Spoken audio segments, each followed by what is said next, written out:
Hi hello ಎಲ್ರಿಗೂ welcome back to my channel. ಎಲ್ಲರೂ ಹೇಗಿದ್ದೀರಾ? ಹೋಪ್ ಎಲ್ಲ ಚೆನ್ನಾಗಿದ್ದೀರಾ ಅಂತ ಭಾವಿಸ್ತೀನಿ. ಅಂಡ್ ಸುಮಾರು ಇವತ್ತು ವ್ಲಾಗ್ ಶೂಟ್ ಮಾಡಕ 3 o'clock ಆಗಿತ್ತು. ಮಾರ್ನಿಂಗೇ ಒಂದು ನಾನು ನಿನ್ನೆ ವಿಡಿಯೋ ಮಾಡ್ಕೊಂಡಿದ್ದು ಒಂದು ವಿಡಿಯೋ ಹಾಕಿದ್ದೆ, ಯಾವ್ಯಾವ ರೀತಿ ಸ್ಟೆಪ್ಸ್ ನಾವು ಇನ್ಕ್ಲೂಡ್ ಮಾಡ್ಕೊಬೇಕು ಬಿಫೋರ್ ನಾವು ಮೇಕಪ್ ಮಾಡೋಕ್ಕಿಂತ ಮುಂಚೆ ಅಂತ. ಸ್ವಲ್ಪ ಜನಕ್ಕೆ ಎಲ್ಲರೂ ಯೂಸ್ ಆಯ್ತು ಅಂತ ಭಾವಿಸ್ತೀನಿ.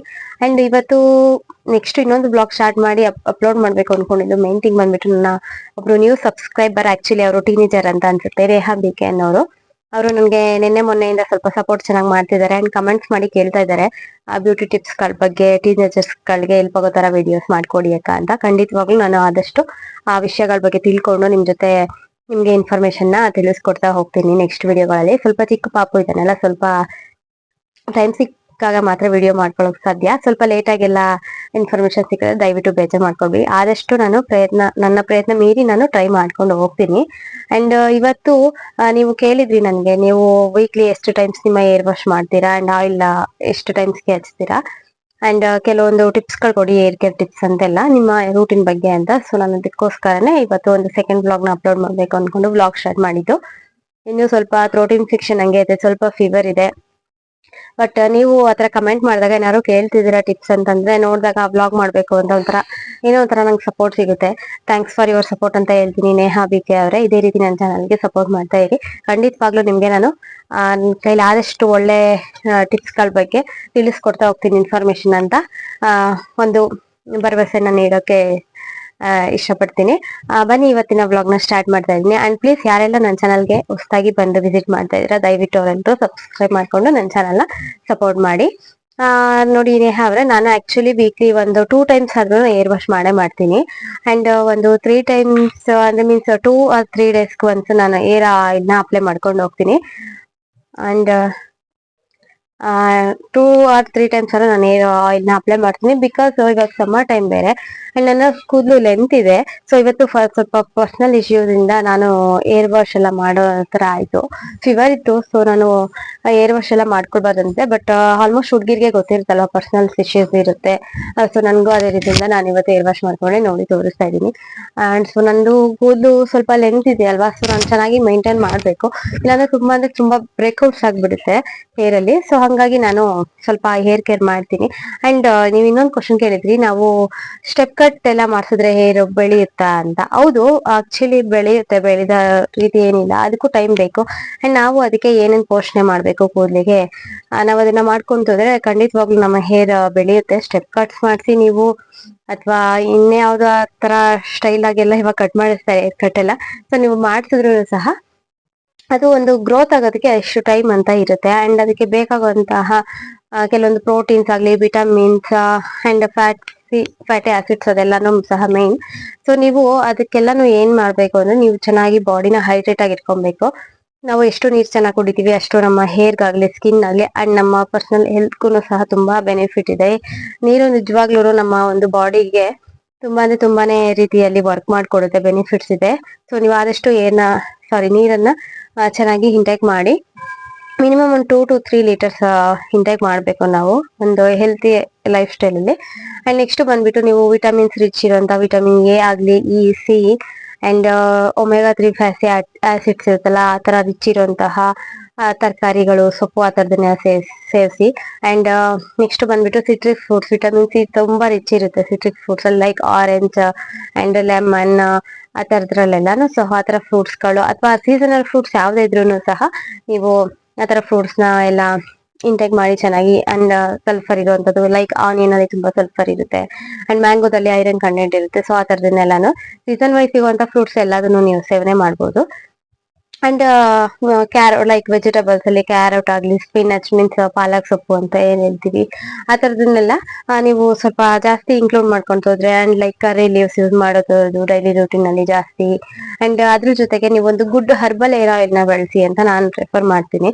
ಬಿಕಾಸ್ ಇವಾಗ ತುಂಬಾ ಕಡೆ ತುಂಬಾ ವೆರೈಟೀಸ್ ಅಲ್ಲಿ ಏರ್ ಆಯಿಲ್ಸ್ ಗಳು ಸಿಗುತ್ತೆ, ಬಟ್ ಅದೆಲ್ಲದನ್ನು ನಮ್ಮ ಹೇರ್ಗೆ ಸೂಟ್ ಆಗೋ ತರ ಇರಲ್ಲ. ಸೊ ನೀವು ಒಂದು ಪರ್ಸನಲಿ ನೀವು ಒಂದು ಬೆಸ್ಟ್ ಬ್ರ್ಯಾಂಡ್ ನ ಪರ್ಚೇಸ್ ಮಾಡಿ ಬೈ ಮಾಡ್ಬೋದು.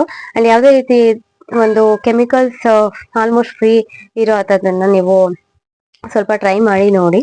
ಅಂಡ್ ನೆಕ್ಸ್ಟ್ ನೀವು ಬೇಕಾದ್ರೆ ಮನೆಯಲ್ಲೇನೆ ನೀವು ಹೇರ್ ಆಯಿಲ್ ನ ಪ್ರಿಪೇರ್ ಮಾಡ್ಕೊಳ್ಬಹುದು. ನಾನು ನನ್ನ ಒಂದು ಹೇರ್ ಆಯಿಲ್ ನ ಯಾವ ರೀತಿ ಮಾಡ್ಕೊಳ್ತೀನಿ ಅಂತ ಹಾಕಿದೀನಿ. ಸೊ ನೀವು ಲಾಸ್ಟ್ ವಿಡಿಯೋ ನೋಡಿಲ್ಲ ಅಂದ್ರೆ ನೋಡ್ಕೊಳ್ಳಿ. ಅದು ಸಿಂಪಲ್ ಆಗಿ ನಾನು ಈ ಒಂದು ವ್ಲಾಗ್ ಅಲ್ಲಿ ನಿಮ್ಗೆ ತಿಳಿಸ್ಕೊಡ್ತೀನಿ. ನಾನು ನಾರ್ಮಲ್ ಆಗಿ ಕೊಬ್ಬರಿ ಎಣ್ಣೆ ತಗೊಳ್ತೀನಿ, ಕೋಕೋನಟ್ ಆಯಿಲ್. ಸೊ ನನ್ನ ಬಾಡಿ ಸ್ವಲ್ಪ ಸೀಸನ್ ವೈಸ್ ಚೇಂಜ್ ಆಗುತ್ತೆ. ಇವಾಗ ಸಮ್ಮರ್ ಸ್ವಲ್ಪ ಹೀಟ್ ತರ ಬಾಡಿ ಆಗ್ಬಿಟ್ಟಿದೆ. ಸೊ ಆಲ್ಮೋಸ್ಟ್ ಅದು ಬಿಟ್ರೆ ಸ್ವಲ್ಪ ಕೋಲ್ಡ್ ವೆದರ್ ಟೈಮ್ ಎಲ್ಲ ಕೋಲ್ಡ್ ಬಾಡಿ ತರ ಮೀನ್ಸ್ ಬೇಗ ಶೀತ ಆಗೋ ತರದೆಲ್ಲ ಆಗುತ್ತೆ. ನಾನು ಆ ಟೈಮಲ್ಲಿ ಕ್ಯಾಸ್ಟರ್ ಆಯಿಲ್ ಯೂಸ್ ಮಾಡಲ್ಲ. ಸೊ ಇವಾಗ ಸ್ವಲ್ಪ ಯೂಸ್ ಮಾಡ್ತೀನಿ. ಸೊ ನೀವು ಒಂದು ಕೋಕೋನಟ್ ಆಯಿಲ್ ತಗೊಳ್ಳಿ, ಒಂದು ಬೌಲ್ ಅಷ್ಟು. ಅದಕ್ಕೆ ಒಂದು 2 ಅಥವಾ 1 ಟೇಬಲ್ ಸ್ಪೂನ್ ಅಷ್ಟು ಕ್ಯಾಸ್ಟರ್ ಆಯಿಲ್ ಹಾಕೊಳ್ಳಿ. And almond oil 1 table spoon ಹಾಕೊಳ್ಳಿ. ಮೀನ್ಸ್ ಬಾದಾಮ್ ಎಣ್ಣೆ ಅಂತ ಏನ್ ಹೇಳ್ತೀವಿ ಅದು. ಅಂಡ್ ನೀವು ಅದಕ್ಕೆ ಕರಿ ಲೀವ್ಸ್ ಆಗ್ಲಿ, neem leaves and tulsi leaves ಹಾಕೊಬಹುದು. ಮೆಂತ್ಯ ಕಾಳು ಆ ತರದನ್ನ ಹಾಕೊಳ್ಬಹುದು. ಅಂಡ್ ಪ್ಲಸ್ ಈರುಳ್ಳಿ ಸಿಪ್ಪೆ, ನಾರ್ಮಲ್ ಆಗಿ ನಾವು ಕಿಚನ್ ಅಲ್ಲಿ ಒಗ್ಗರಣೆಗೆ ಅದನ್ನು ಈರುಳ್ಳಿ ಬೆಳೆಸ್ತೀವಿ. ಸೊ ಅದು ಸಿಪ್ಪೆನ ವೇಸ್ಟ್ ಮಾಡಕ್ ಹೋಗ್ಬೇಡಿ, ಆ ಸಿಪ್ಪೆನ ಇಟ್ಕೊಳ್ಳಿ. ಅದನ್ನು ಸಹ ಹಾಕೊಂಡು ನೆಕ್ಸ್ಟ್ ದಾಸವಾಳ ಹೂವು ಆಲ್ಮೋಸ್ಟ್ ನಾವೆಲ್ಲ ಕಡೆ ಯೂಸ್ ಮಾಡ್ತೀವಲ್ವಾ ಪೂಜೆಗಳಿಗೆ. ಸೊ ಆ ದಾಸವಾಳ ಹೂಗಳನ್ನ ಸ್ವಲ್ಪ ಡ್ರೈ ಮಾಡ್ಕೊಂಡು ಆ ತರದನ್ನ ಅದ್ರ ಪೆಟಲ್ಸ್ ಏನಿರುತ್ತೆ ಅದನ್ನ ಇನ್ಕ್ಲೂಡ್ ಮಾಡ್ಕೊಳ್ಬಹುದು. ಅಥವಾ ದಾಸವಾಳದ್ದು ಲೀವ್ಸ್ ಎಲೆ ಏನ್ ಬರುತ್ತೆ ಅದನ್ನ ಡ್ರೈ ಮಾಡ್ಕೊಂಡು ಇಟ್ಕೊಂಡು ನೀವು ಅದನ್ನ ಸಹ ಇನ್ಕ್ಲೂಡ್ ಮಾಡ್ಕೊಂಡು ನೀಟಾಗಿ ಒಂದು ಎಲ್ಲದನ್ನು ಹಾಕೊಂಡ್ಬಿಟ್ಟು ಒಂದು ಪಾನ್ಗೆ ನೀವು ನೀಟಾಗಿ ಸ್ವಲ್ಪ ಲೋ ಫ್ಲೇಮ್ ಅಲ್ಲಿ ಇಟ್ಟು ನೀಟಾಗಿ ಆ ಒಂದು ಆಯಿಲ್ ನ ಪ್ರಿಪೇರ್ ಮಾಡ್ಕೊಳ್ಳಿ. ಮೀನ್ಸ್ ಸ್ವಲ್ಪ ಕುದಿಸ್ತಾ ಇರಿ.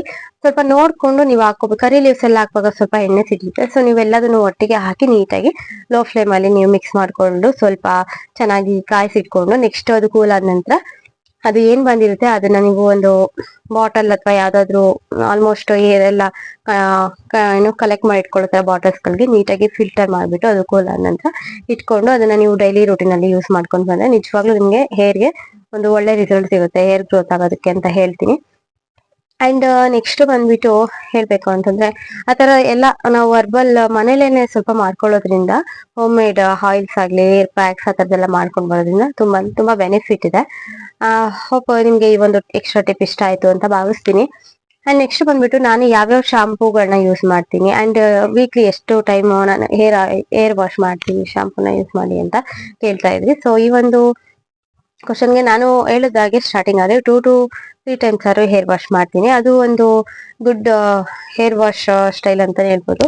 ಬಿಕಾಸ್ ಯಾಕೆ ಅಂತಂದ್ರೆ ನಮ್ಮ ಹೇರ್ ನಾವು ಡೈಲಿ ಏನು ಹೇರ್ ವಾಶ್ ಮಾಡ್ಕೊಂತ ಹೋದ್ರೆ ತುಂಬಾ ಬೇಗ ಡ್ಯಾಮೇಜ್ ಆಗುತ್ತೆ, ಬ್ರೇಕ್ಔಟ್ಸ್ ಆಗುತ್ತೆ. ಅದರಲ್ಲಿ ಎಸ್ಪೆಷಲಿ ಸಮ್ಮರ್ ಟೈಮ್ ಅಲ್ಲಿ ತುಂಬಾ ಬಿಸಿಲಿದೆ, ಹೀಟ್ ಜಾಸ್ತಿ ಆದಂಗೆ ಹೀಟ್ ಮೀನ್ಸ್ ನಾವು ಬಿಸಿ ನೀರ್ನೇ ಬೆಳೆಸೋದಲ್ವಾ ಹೇರ್ ವಾಶ್ ಎಲ್ಲ ಮಾಡೋದಕ್ಕೆ. ಸೊ ಅದು ಬರೀ ತುಂಬಾ ಅಂದ್ರೆ ಇನ್ನು ಜಾಸ್ತಿ ಹೀಟ್ ನಮ್ಮ ಕೂದಲಿಗೆ ತಾಗ್ಬಿಟ್ಟು ಏರ್ ಸ್ವಲ್ಪ ಸ್ಟ್ರೆಂತ್ ಇರೋದೆಲ್ಲ ಲೂಸ್ ಆಗುತ್ತೆ.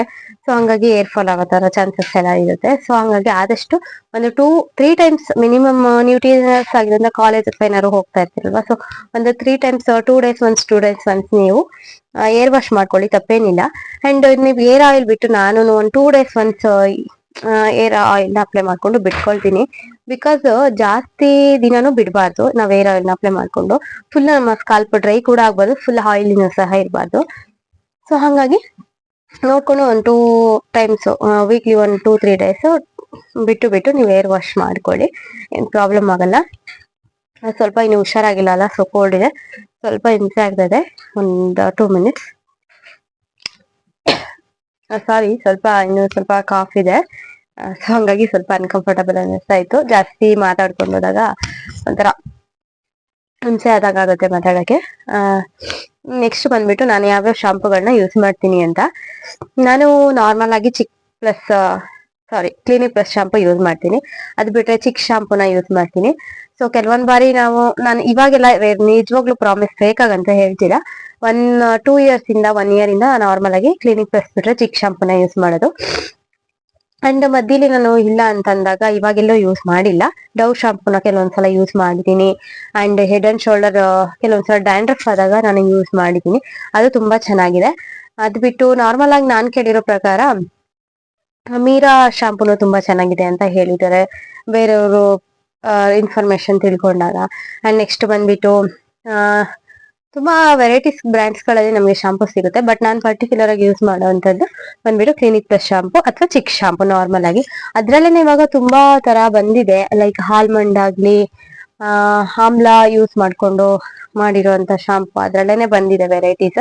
ಸೊ ತುಂಬಾ ಸ್ಮೆಲ್ ಕೂಡ ತುಂಬಾ ಚೆನ್ನಾಗಿರುತ್ತೆ. ನಮ್ಮ ಹೇರ್ ಅಪ್ಲೈ ಮಾಡಿದಾಗ ನನಗೂ ಯಾವ್ದೇ ರೀತಿ ಡ್ಯಾಮೇಜ್ ಇಲ್ಲ. ನೋಡಿ, ನಾನು ಇವತ್ತು ಹೇರ್ ವಾಶ್ ಮಾಡಿದ್ದೆ.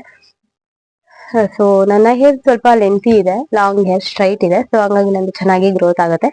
ಅಂಡ್ ನಮ್ಮ ಸ್ಕಾಲ್ಪ್ ಅಲ್ಲೂ ಸಹ ಎರಡು ರೀತಿ ಸ್ಕಾಲ್ಪ್ ಅಲ್ಲಿ ಎರಡು ರೀತಿ ಡಿಫ್ರೆಂಟ್ ಇದಿದೆ. ಒಂದು ಡ್ರೈ ಸ್ಕಾಲ್ಪ್, ಇನ್ನೊಂದು ಆಯಿಲಿ ಸ್ಕಾಲ್ಪ್ ಅಂತ ಬರುತ್ತೆ. ಸೊ ಕೆಲವೊಬ್ರು ನೀವು ಈ ರೀತಿ ನಿಮ್ಮ ಸ್ಕಾಲ್ಪ್ ನ ಮುಟ್ಕೊಂಡು ಹೋದ್ರೆ ಸ್ವಲ್ಪ ನೀವು ಆಯಿಲ್ ಅಪ್ಲೈ ಮಾಡಿಲ್ಲ ಅಂದ್ರೆ ಆಯಿಲ್ ಸೆಕ್ರೇಟ್ ಆಗಿರುತ್ತೆ, ಆಯಿಲಿ ಅನಿಸ್ತಾ ಇರುತ್ತೆ. ಸೊ ಅಂತವ್ರದನ್ನ ಆಯಿಲಿ ಸ್ಕಾಲ್ಪ್ ಅಂತ ಹೇಳ್ತೀವಿ. ಅಂಡ್ ತುಂಬಾ ಅಂದ್ರೆ ತುಂಬಾ ಜನಕ್ಕೆ ಎಷ್ಟೇ ಆಯಿಲ್ ನ ಅಪ್ಲೈ ಮಾಡ್ಕೊಂಡ್ರು ಸಹ ಅವರ ಒಂದು ಹೇರ್ಗೆ ಸ್ಕಾಲ್ಪ್ಗೆ ಎಷ್ಟೇ ಹಚ್ಚಿದ್ರು ಬೇಗ ಡ್ರೈ ಆಗುತ್ತೆ. ಸೊ ಆ ತರದವ್ರಿಗೆ ಸ್ವಲ್ಪ ಏನ್ ಹೇಳ್ತೀವಿ ಅಂದ್ರೆ ಡ್ರೈ ಸ್ಕಾಲ್ಪ್ ಅಂತ ಹೇಳ್ತೀವಿ. ಅದು 2 ಟೈಪ್ಸ್ ಇದೆ ನಮ್ಮ ಸ್ಕಾಲ್ಪ್ ಅಲ್ಲಿ. ನೆಕ್ಸ್ಟ್ ಬಂದ್ಬಿಟ್ಟು ಯಾವ ವಿಷಯಗಳ ಬಗ್ಗೆ ಹೇರ್ ಬಗ್ಗೆ ತಿಳಿಸ್ಕೊಡ್ಬೇಕು ಅಂತಂದ್ರೆ, ನೀವು ಹೇರ್ ವಾಶ್ ಮಾಡುವಾಗ ತುಂಬಾ ಹಾಟ್ ವಾಟರ್ ನ ಯೂಸ್ ಮಾಡಕ್ ಹೋಗ್ಬೇಡಿ. ಸೊ ಲೈಟ್ ಆಗಿ ಲೂಕ್ ವಾರ್ಮ್ ವಾಟರ್, ತೀರಾ ತುಂಬಾ ಬಿಸಿನೂ ಇರಬಾರ್ದು, ತುಂಬಾ ತಣ್ಣಗನ ಇರಬಾರ್ದು, ಒಂದು ಅವರೇಜ್ ಮೀಡಿಯಂ ಅಲ್ಲಿ ಹೀಟ್ ಇರೋ ತರ ನೋಡ್ಕೊಂಡು ಆ ಒಂದು ನೀರ್ನ ಯೂಸ್ ಮಾಡಿ ಹೇರ್ ವಾಶ್ ಮಾಡಿ.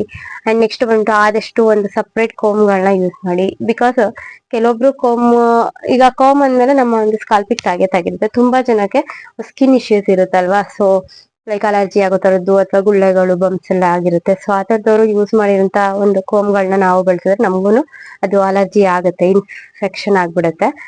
ಸೊ ನೆಕ್ಸ್ಟ್ ಏನ್ ಹೇಳ್ಬೇಕು, ನೀವು ಹೇರ್ ವಾಶ್ ಮಾಡ್ಕೊಂಬಂದ ತಕ್ಷಣ ತುಂಬಾ ಬೇಗ ನಿಮ್ಮ ಹೇರ್ನ ಕೋಮ್ ಮಾಡಕ್ ಹೋಗ್ಬೇಡಿ. ವೆಟ್ ಇದ್ದಾಗ ಹೇರ್ನ ಕೋಮ್ ಮಾಡಿದ್ರೆ ಸ್ವಲ್ಪ ಹೇರ್ ಫಾಲ್ ಆಗೋದು ಜಾಸ್ತಿ ಇರುತ್ತೆ. ಬಿಕಾಸ್ ನಾವು ಹೇರ್ ವಾಶ್ ಮಾಡಿರ್ತೀವಿ, ನಮ್ಮ ಕೂದಲು ಸ್ಟ್ರೆಂತ್ ಇರೋದಿಲ್ಲ. ಸೊ ಹಂಗಾಗಿ ಸ್ವಲ್ಪ ನೋಡ್ಕೊಂಡು ಆದಷ್ಟು ಬಿಸಿಲು ಬಂದಿರುತ್ತಲ್ವಾ, ಸೊ ಸನ್ಲೈಟ್ ಅಲ್ಲೇನೆ ಸಹ ನೀವು ಹೇರ್ನ ಡ್ರೈ ಮಾಡ್ಕೊಳ್ಳಿ. ಯಾವುದೇ ರೀತಿ ಜಾಸ್ತಿ ಎಲೆಕ್ಟ್ರಾನಿಕ್ ಐಟಮ್ಸ್ಗಳನ್ನ ಹೇರ್ ಡ್ರೈಯರ್ ಆಗ್ಲಿ ಅಥವಾ ಈ ಸ್ಟ್ರೈಟ್ನಿಂಗ್ ಮಾಡೋದಕ್ಕೆ ಸ್ಟ್ರೈಟ್ನಿಂಗ್ಗಳು ಅವಾಗ ತುಂಬಾ ರೇರ್ ಆಗಿ ಯೂಸ್ ಮಾಡಿ ಅಂತ ನಿಮ್ಗೆ ರೆಕಮೆಂಡ್ ಮಾಡಕ್ ಇಷ್ಟಪಡ್ತೀನಿ. ಅಂಡ್ ಇನ್ನೇನ್ ಹೇಳ್ಬೇಕು ಅಂತಂದ್ರೆ, ನೀಟಾಗಿ ಅಂಡ್ ಏರ್ ಆಯಿಲ್ ಅಪ್ಲೈ ಮಾಡಿದ್ಮೇಲೆ ಒಂದು 5 to 10 minutes ಆದ್ರೂ ನೀವು ಚೆನ್ನಾಗಿ ಮಸಾಜ್ ಕೊಡಿ. ಅಂಡ್ ತುಂಬಾ ಟೈಟ್ ಆಗಿ ನೀವು ಹೇರ್ ಟೈ ಮಾಡ್ಬಿಡಿ. ತುಂಬಾ ಹೈಟಿಗೂ ಸಹ ಯಾವ್ದೇ ರೀತಿ ಹೇರ್ ಟೈ ಮಾಡ್ಕೊಳಕ್ ಹೋಗ್ಬೇಡಿ. ಬಿಕಾಸ್ ಫುಲ್ ನಮ್ದು ಹೇರ್ ಲೆಂತ್ ಕೆಳಗಿರುತ್ತೆ, ಅದೆಲ್ಲ ಫುಲ್ ಮೇಲೆ ನಾವು ಒಂಥರ ಫೋರ್ಸ್ಫುಲಿ ಎಳ್ದು ನಾವು ಹಾಕ್ದಂಗಾಗುತ್ತೆ. ಸೊ ಅವಾಗ ಹೇರ್ ಬ್ರೇಕ್ಔಟ್ ಆಗೋ ಚಾನ್ಸಸ್ ತುಂಬಾ ಇರುತ್ತೆ. ಅಂಡ್ ನೆಕ್ಸ್ಟ್ ಬಂದ್ಬಿಟ್ಟು ಇನ್ನೇನ್ ಹೇಳ್ಬೇಕು, ಆಲ್ಮೋಸ್ಟ್ ನಾನು ಈ ಒಂದು ರೂಟೀನ್ ಫಾಲೋ ಮಾಡ್ತೀನಿ. ಅಂಡ್ ನೀವು ಟವಲ್ಗಳನ್ನ ಹೇರ್ ವಾಶ್ ಆದ ತಕ್ಷಣ ಫುಲ್ ನೀಟಾಗಿನೂ ಸಹ ಟೈಟ್ ಆಗಿ ಹಾಕಕ್ ಹೋಗ್ಬೋದು, ಹಿಂದೆ ತುರ್ಬು ಹಾಕೊಳಕ್ ಹೋಗ್ಬೇಡಿ ಜಾಸ್ತಿ. ಆದಷ್ಟು ಈ ತರ ಮುಂದೆ ಹಾಕ್ಬಿಟ್ಟು ನೀಟಾಗಿ ಅದನ್ನ ಟ್ವಿಸ್ಟ್ ಮಾಡಿ ಹಿಂಗೆ ಜಸ್ಟ್ ಹಂಗೆ ಹಿಂದಕ್ಕೆ ಹಾಕೊಂಡ್ಬಿಡಿ ಟವಲ್ಗಳಲ್ಲಿ ಯೂಸ್ ಮಾಡ್ಕೊಂಡು. ಅಂಡ್ ಇನ್ನೇನ್ ಹೇಳ್ಬೇಕು, ನೆಕ್ಸ್ಟ್ ನಾನು ಇಷ್ಟನ್ನ ಆಲ್ಮೋಸ್ಟ್ ಫಾಲೋ ಮಾಡ್ತೀನಿ. ಅಂಡ್ ಹೇಳಿದ್ನಲ್ವಾ, ಸ್ವಲ್ಪ ಆದಷ್ಟು ನೀಟಾಗಿ ನಿಮ್ಮ ಹೇರ್ನ ಕೇರ್ ಮಾಡ್ಕೊಳ್ಳಿ. ನೆಕ್ಸ್ಟ್ ತುಂಬಾ ಜಾಸ್ತಿ ಹೇರ್ನ ಡ್ರೈ ಹಾಕೋಕ್ ಬಿಡ್ಬೇಡಿ. ಮೀನ್ಸ್ ಈಗ ಸಮ್ಮರ್ ಟೈಮ್ ಇರೋದ್ರಿಂದ ತುಂಬಾ ನಮ್ಗೆ ಕೆಳಗಡೆ ಎಂಡ್ಸ್ ಅಲ್ಲಿ ಸ್ಪ್ಲಿಟ್ಸ್ ಆಗುತ್ತೆ. ಅಥವಾ ಅದು ನಿಮ್ಮ ಹೇರ್ ಈಗ ಆಲ್ಮೋಸ್ಟ್ ಡ್ರೈ ಹೇರ್ ಇದೆ ಸಮ್ಮರ್ ಟೈಮ್ ಅಲ್ಲಿ, ಸೊ ನಿಮ್ಮ ಹೇರ್ಗೆ ಏನೇ ಅಪ್ಲೈ ಮಾಡಿದ್ರು ಹೇರ್ನ ಆಯಿಲ್ನ ಅದು ಬೇಗ ಡ್ರೈ ಆಗ್ಬಿಡುತ್ತೆ ನಿಮ್ಮ ಸ್ಕಾಲ್ಪ್. ಸೊ ಆದಷ್ಟು ಸ್ವಲ್ಪ ನೋಡಿ ಮಾಯಿಶ್ಚರ್ ಆಗಿ ಹೈಡ್ರೇಟ್ ಆಗಿ ನಿಮ್ಮ ಸ್ಕಾಲ್ಪ್ ಇರೋ ರೀತಿ ಒಂದು ಕೇರ್ ಮಾಡ್ಕೊಂಡು ಹೋಗಿ. ನೆಕ್ಸ್ಟ್ ಇನ್ನೇನ್ ಹೇಳ್ಬೇಕು ಯೋಚನೆ ಮಾಡ್ತಾ ಇದ್ದೀನಿ. ನಾನು ಆಲ್ಮೋಸ್ಟ್ ಈ ತರದನ್ನೆಲ್ಲ ಫಾಲೋ ಮಾಡ್ತೀನಿ. ಅಂಡ್ ತುಂಬಾ ಮಸಾಜ್ ಮಾಡ್ಕೊಳ್ಳೋ ತರದ್ದು ಐಟಮ್ಸ್ ಗಳೆಲ್ಲ ಮಾರ್ಕೆಟ್ ಅಲ್ಲಿ ಸಿಗುತ್ತೆ. ನೀವು ಆದಷ್ಟು ನಿಮ್ಮ ಫಿಂಗರ್ ಟಿಪ್ಸ್ ಗಳನ್ನ ಯೂಸ್ ಮಾಡಿ ನೀಟಾಗಿ ಈ ರೀತಿ ಎಲ್ಲ ಸರ್ಕ್ಯುಲರ್ ಮೋಷನ್ ಅಲ್ಲಿ ಈ ರೀತಿ ನೀವು ನೀಟಾಗಿ ಮಸಾಜ್ ಮಾಡ್ಕೊಳ್ಳೋದ್ರಿಂದ ನಿಮ್ಮ ಹೇರ್ ಫಾಲಿಕಲ್ಸ್ ಏನಿರುತ್ತೆ ಅದು ಸೊ ನಿಮ್ಮ ಹೇರ್ ಗ್ರೋತ್ ಆಗೋದಕ್ಕೆ ಹೆಲ್ಪ್ ಮಾಡುತ್ತೆ. ಅಂಡ್ ಜಾಸ್ತಿ ಈ ಟೈಮ್ ಅಲ್ಲಿ ಸ್ವಲ್ಪ ಏರ್ನ ಫ್ರೀ ಏರ್ಸ್ ಬಿಡೋದನ್ನ ಕಮ್ಮಿ ಮಾಡಿ ಆದಷ್ಟು. ಬಿಕಾಸ್ ತುಂಬಾ ಒಂಥರ ಅನ್ಕಂಫರ್ಟಬಲ್ ಆಗತ್ತೆ ಕೆಲವೊಂದ್ಸಲ. ಒಬ್ರಿಗೆ ತುಂಬಾ ಇಷ್ಟ ಫ್ರೀ ಏರ್ಸ್ ಬಿಡೋದಕ್ಕೆ. ಸೊ ನಾನು ವಿಡಿಯೋ ಮಾಡಿ ತೋರ್ಸೋದಕ್ಕೆ ಅಂತ ಬಿಟ್ಟಿದೀನಿ. ನಾನು ಏನೇ ವಿಡಿಯೋ ಮಾಡ್ಕೊಳ್ಳುವಾಗ ಹೇರ್ ಫ್ರೀ ಬಿಟ್ಟು ಮಾಡ್ಕೊಂಡ್ರು ನಾನೇನು ಹೊರಗಡೆ ಹೋಗಲ್ಲ. ಅಂಡ್ ನೆಕ್ಸ್ಟ್ ನಾನು ನೈಟ್ ಅಥವಾ ಆಫ್ಟರ್ನೂನ್ ಟೈಮ್ ಮೇಲೆ ನಾನು ನೀಟಾಗಿ ಜಡೆ ಎಲ್ಲ ಹಾಕೊಂಡೇನೆ ಮಲ್ಕೊಳ್ಳೋದು. ಬಿಕಾಸ್ ಪಾಪುನು ಇರ್ತಾನೆ, ಹೇಳ್ದಾಡ್ತಾನೆ. ಅಂಡ್ ನಾನು ಕಾಲೇಜ್ಗೆ ಹೋಗೋ ಟೈಮಲ್ಲೆಲ್ಲ ಜಾಸ್ತಿ ಜಡೆನೆ ಹಾಕೊಂಡು ಹೋಗ್ತಿದ್ದು. ಲೆಂತ್ ಹೇರ್ ಇರೋರಿಗೆ ಮೇಂಟೈನ್ ಮಾಡೋದು ತುಂಬಾ ಕಷ್ಟ. ಫ್ರೀ ಹೇರ್ ಬಿಟ್ಕೊಂಡ್ರೆ ಅಥವಾ ಜುಟ್ಟು ಹಾಕೊಂಡು ಹೋದ್ರೆ ಆಲ್ಮೋಸ್ಟ್ ಇರೋರಿಗೆ ಲೆಂತ್ ಹೇರ್ ಇರೋರಿಗೆ ಗೊತ್ತಿರುತ್ತೆ ಅಂತ ಭಾವಿಸ್ತೀನಿ. ಜಾಸ್ತಿ ನಾನು ಏರ್ ಆಯಿಲ್ ನ ಅಪ್ಲೈ ಮಾಡ್ಕೊಂಡು ಹೋಗ್ತಾ ಇದ್ದೆ. ನನ್ನ ಫ್ರೆಂಡ್ಸ್ ಎಲ್ಲ ನೀನ್ ಯಾವಾಗ್ಲೂ ಜಾಸ್ತಿ ಯಾಕೆ ಏರ್ ಆಯಿಲ್ ನ ಅಪ್ಲೈ ಮಾಡ್ಕೊಂಡು ಜಡೆನೆ ಹಾಕೊಂಡ್ ಬರ್ತೀಯಾ ನೀನು, ಆತರ ಎಲ್ಲ ಕೆಲವೊಂದ್ಸಲ ರೇಗಿಸಿದ್ದಾರೆ. ನಮ್ಮ ಒಂದು ಪರ್ಸನಲ್ ಅಲ್ಲಿ ನಮಗ್ ಗೊತ್ತಿರುತ್ತೆ. ನನ್ಗೆ ಜಾಸ್ತಿ ಏರ್ ವಾಶ್ ಎಲ್ಲ ಮಾಡ್ಕೊಂಡು ಯಾವಾಗ್ಲೂ ಏರ್ನೆಲ್ಲ ನೀಟಾಗಿ ಜುಟ್ಟೆ ಹಾಕೊಂಡು ಹೋಗ್ಬೇಕು ಆತದೆಲ್ಲ ಕಲರ್ ಡ್ರೆಸ್ಗಳೆಲ್ಲ ಇದ್ದಾಗ ಜಾಸ್ತಿ ಹಾಕೊಂಡು ಹೋಗ್ತಾ ಇದ್ದೆ. ಅದ್ ಬಿಟ್ರೆ ಜಾಸ್ತಿ ಜಡೆನೆ ಹಾಕೊಂಡು ಹೋಗ್ತಾ ಇದ್ದೆ. ತುಂಬಾ ಗಾಳಿಗೆ ನಾವು ಹೇರ್ ನ ಫ್ರೀ ಏರ್ಸ್ ಬಿಟ್ಕೊಂಡ್ಬಿಟ್ರೆ ತುಂಬಾ ಬೇಗ ನಮ್ಮ ಹೇರ್ ಡ್ಯಾಮೇಜ್ ಆಗ್ಬಿಡುತ್ತೆ. ಹೋಪ್ ನೇಹಾ ಅವರೇ ನನ್ನ ಒಂದು ರೂಟೀನ್ ನಿಮ್ಗೆ ಇಷ್ಟ ಆಯ್ತು ಅಂತ ಭಾವಿಸ್ತೀನಿ. ಅಂಡ್ ನಿಮ್ ಜೊತೆ ನಾನು ಈ ಒಂದು ಇನ್ಫಾರ್ಮೇಶನ್ ಶೇರ್ ಮಾಡ್ಕೊಳ್ಳೋದಕ್ಕೆ ತುಂಬಾ ಖುಷಿ ಅನ್ನಿಸ್ತಾ ಇದೆ. ನಿಮ್ಮ ಒಂದು ಕಮೆಂಟ್ಗೆ ತುಂಬಾ ಥ್ಯಾಂಕ್ಸ್. ಅಂಡ್ ಇದೇ ರೀತಿ ನನ್ನ ಚಾನಲ್ಗೆ ಸಪೋರ್ಟ್ ಮಾಡಿ ಅಂತ ಹೇಳ್ತೀನಿ. ಹೋಪ್ ಎಲ್ಲರಿಗೂ ನನ್ನ ಒಂದು ಹೇರ್ ಕೇರ್ ಟಿಪ್ಸ್ ಇಷ್ಟ ಆಯ್ತು ಅಂತ ಭಾವಿಸ್ತಾ ಅಂಡ್ ಸಾರಿ ಇನ್ನೊಂದು ಹೇಳೋದ ಮಾಡ್ತಿದ್ದೆ. ಸೊ ನೀವು ಹೋಮ್ ಮೇಡ್ ಕಂಡೀಷನ್ಸ್ ಸಹ ನೀವು ಮಾಡ್ಕೊಳ್ಬಹುದು. ಸೊ ನೆಕ್ಸ್ಟ್ ವ್ಲಾಗ್ ಅಲ್ಲಿ ನಾನು ಅದೊಂದು ಟಿಪ್ಸ್ ನ ತಿಳಿಸ್ಕೊಡ್ತೀನಿ. ಅಂಡ್ ಹಂಗಂತ ಹೇಳ್ತಾ ಇವತ್ತಿನ ವ್ಲಾಗ್ ನ ಇಲ್ಲಿಗೆ ಎಂಡ್ ಮಾಡ್ತಾ ಇದ್ದೀನಿ. ನಿಮ್ಮೆಲ್ಲರಿಗೂ ಇಷ್ಟ ಆಯ್ತು ಅಂತ ಭಾವಿಸ್ತೀನಿ. ವಿಡಿಯೋ ಇಷ್ಟ ಆದರೆ ಲೈಕ್ ಮಾಡಿ, ಶೇರ್ ಮಾಡಿ ನಿಮ್ಮ ಫ್ರೆಂಡ್ಸ್ ಅಥವಾ ಫ್ಯಾಮಿಲಿ ಮೆಂಬರ್ಸ್ಗೆ ಅಂಡ್ ಕಮೆಂಟ್ ಮಾಡೋದನ್ನ ಮರಿಬೇಡಿ ಅಂತ ತಿಳಿಸ್ತಾ ನೆಕ್ಸ್ಟ್ ವ್ಲಾಗ್ ಅಲ್ಲಿ ಸಿಗ್ತಾ ಹೋಗ್ತೀನಿ. Thank you for your support. ಇದೇ ರೀತಿ ನನ್ನ ಚಾನಲ್ಗೆ ಸಬ್ಸ್ಕ್ರೈಬ್ ಆಗಿ ಸಪೋರ್ಟ್ ಮಾಡ್ತಾ ಇರಿ ಅಂತ ಕೇಳ್ತಾ ಇವತ್ತಿನ ವ್ಲಾಗ್ ನ ಇಲ್ಲಿಗೆ ಎಂಡ್ ಮಾಡ್ತಾ ಇದ್ದೀನಿ. Thank you. Take care. Bye ಎಲ್ರಿಗೂ.